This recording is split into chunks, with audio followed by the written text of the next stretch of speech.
gals, welcome back to Talks with my mum. We're talking about a nice light-hearted subject today, which is... death. Right.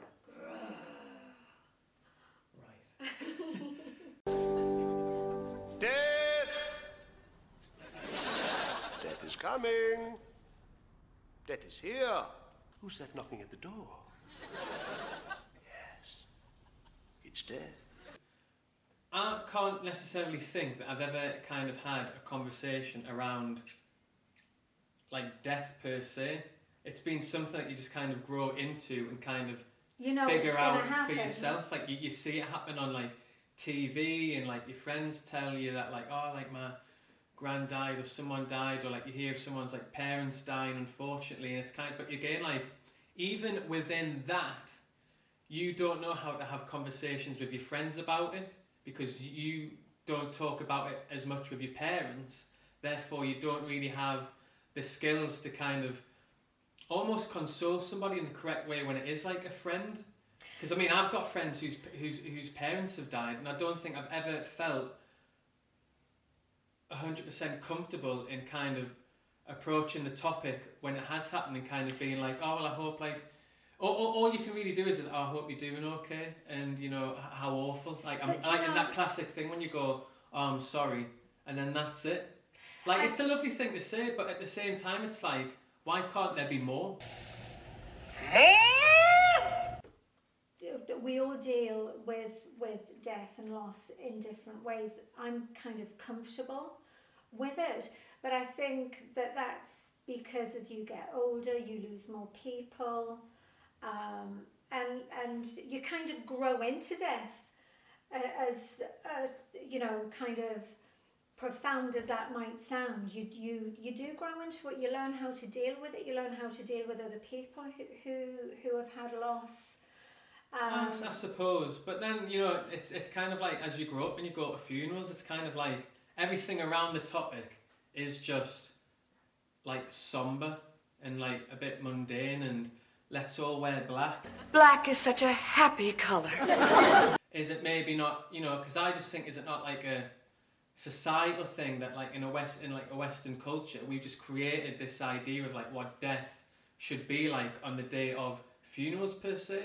Because in other countries, like they like celebrate death, like it's kind of like, yeah, it's a somber affair, but within that they create these kind of like fun and open atmospheres where it is a celebration and a somber atmosphere as well. I think for me, we're changing with the times now, but you're right. In some countries, you know, kind of like. You mentioned what is it? The New Orleans thing. It was in Live and Let Die, actually. James Bond, Roger Moore. Back Here we in go. The 70s. The New Orleans jazz funeral, combining West African, French, and African American traditions. These funerals merge experiences and sentiments of grieving and celebration. The march usually begins with the band playing more somber music, such as hymns for mourning. The tone of the procession slowly builds to one of joy.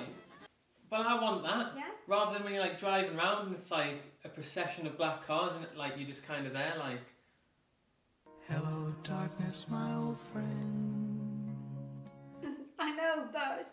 Like get a jazz band playing, I want someone with one of them little thingy sticks throwing that up in the air and having a whale of a time. The thing is as well, I mean, I grew up as well, the tradition in my family was that when the person died, they would bring the person in the coffin back to the house, and they would stay in the house, obviously up until the funeral. I mean, I've seen the size of coffins. Yeah. How the hell do you get them through the doors into the house? Well, they're skinny, aren't they? I mean, they're thin. You can. Well, how do you get them through? Coffins aren't thin. They're big, hefty things. How do you get them in a car? Well, the car's made for coffins. That's why it's a hearse. Well, trust me. You're not going to sit them in the back seat, will you? You can get them through a front door or a back door.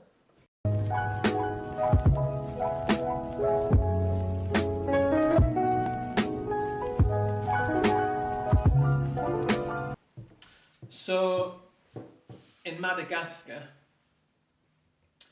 there is something called turning of the bones, an important funerary tradition of the Malagasy people in Madagascar. Every 5 to 7 years, people remove the bodies of their ancestors from their family crypts and rewrap them in fresh cloth. Then dance with the corpses around the tomb to live music. The basis of this tradition is that the spirits of the dead only move on to the afterlife once their body is completely decomposed. So,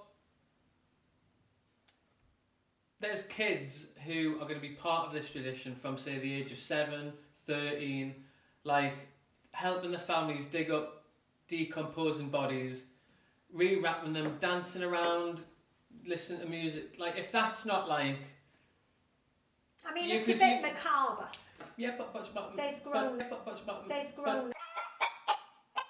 But then this is the thing. It's like you say that like you grow into death and you find out about it yourself. But like really, it doesn't necessarily need to be like that. Now, I'm not saying that we as a Western society need to start going out and digging everyone up and parading them around fields somewhere and banging on a drum. But there are ways to kind of get comfortable with the idea of death, like being around it and kind of seeing it as like, you know, like it's a thing that will happen, that this will happen to you. And, you know, like it looks like, as from my perspective, as you say, a macabre thing to do, but they're all, it's like a process for them, and it's like, again, a part of their culture, and it's quite an enjoyable experience in a strange way, or it comes across like that.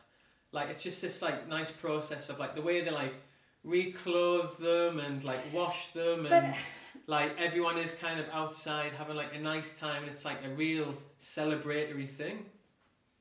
But then this is what I'm saying, it's, like, it's a nice way to kind of, you know, just get used to the idea of, like, what death is. Oh, I'm not sure.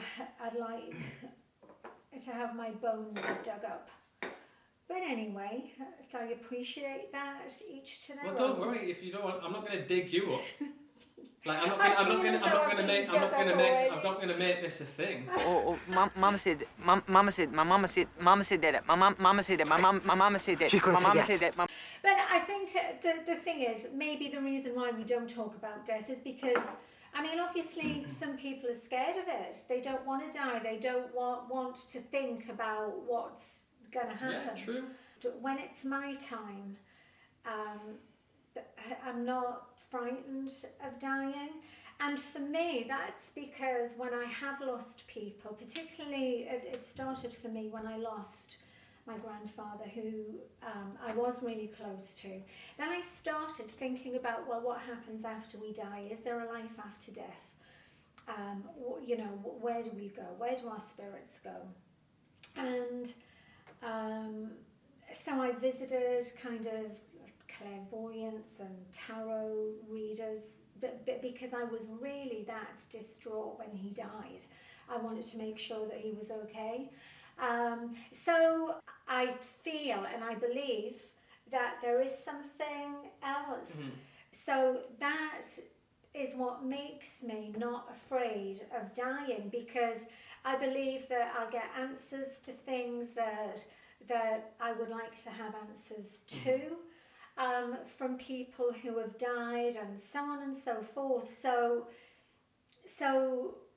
you know, whatever my death will be, so be it. I hope that I can face it, you know, with dignity and not be afraid. And right now I'm not afraid of dying because that's my belief. So people might think, oh, you know, clairvoyance, blah, blah, blah, they're rubbish. We've seen them all on telly, etc., etc. And I'm getting a nest. Don't tell me it's Sonia. Now, Sonia, love, you've not been very well, have you, love? Am I right? No. But you know what? And you might be right. It might be a sham, but if that makes people, I know. You know, feel better and give them some hope or whatever, that person is okay, then what's wrong with it? And this is the thing about talking about the subject, because as you say, it's a process, and the sooner you get into like that process of being able to talk about it and explore it, the sooner you start to kind of understand it yourself and find out what you believe in.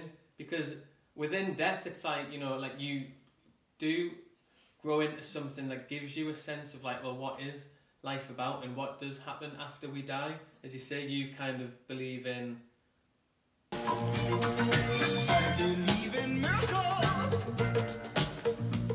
I don't know. I believe that there is something after Well, death. you've got that belief thing, you know, I kind of But believe I don't in know.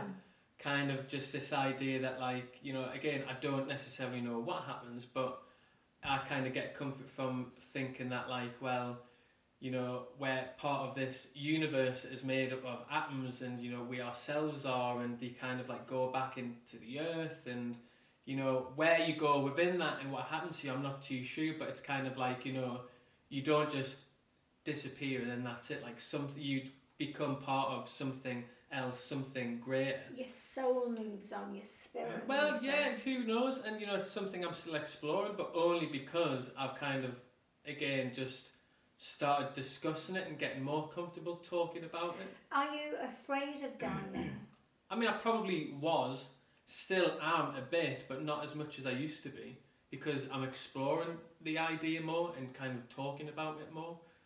I sometimes think as well, honestly, when you reach a certain age, you must be ready to die. You must be absolutely knackered. How old do you Just- think you'll be when you're ready? Oh God, What? next week.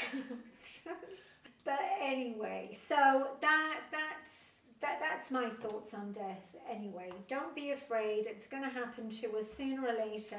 Yes, there's a lot of anomalies. We don't know how it's going to happen, when it's going to happen. But you know, it is going to happen, and we have to Just make find our the own, best like, of it. peace with it. Mr. Death is a reaper. The Grim Reaper. Hardly surprising in this weather. Also, one tiny little thing, because I thought this was quite interesting. In Ghana, they make things called fantasy coffins, where people are often buried in high decorative coffins that celebrate their passions in life. These fantasy coffins are made of all different types of shapes, such as animals, luxury cars, and other symbols. And my question to you is... What would be my What? coffin? No. What would you pick for me if you had to? What do you think my fantasy coffin should be? Your fantasy coffin. Do you know what your fantasy coffin would be? It would be a coffin in the shape of a denim jacket. That's a bit elaborate, that. Jesus Christ. Well, Wait, could you not bury me in like double denim or something? I wouldn't need to be in a coffin in the shape of a jacket if I love denim that much. you would be dressed in denim from head to toe. You're absolutely right. But you would have a wicker basket, because obviously you're in touch with the earth, and it would be in the it would be presented as denim. It would be a denim wicker basket. You'd have me in a denim Yes. wicker basket in double denim. I would. Denim head to toe. My kids, well, maybe not you, but Ashley and Sadie know that when I die, I cannot be buried without hair and makeup. And there are actually people out there, special kind of businesses, people who do hair and makeup for dead people. What, so you'd want like the full colour and cut before you I go? don't want to go to wherever I might be going. And not have a good full my- face of makeup on. I don't want to look like mutton dressed as lamb. Just you know, just a little bit of lip Little gloss, touch-up. you know, kind of hair done. The light concealing cream goes on first. Then you blend and blend and blend. Blending is the secret. So anyway, before we just sink into the depths and go places where we shouldn't, I think that we maybe should end it there. Yeah, and on that note, it's been a pleasure. And hopefully we'll still be here to see you again. Till next week. Fingers, Bye. Fingers crossed.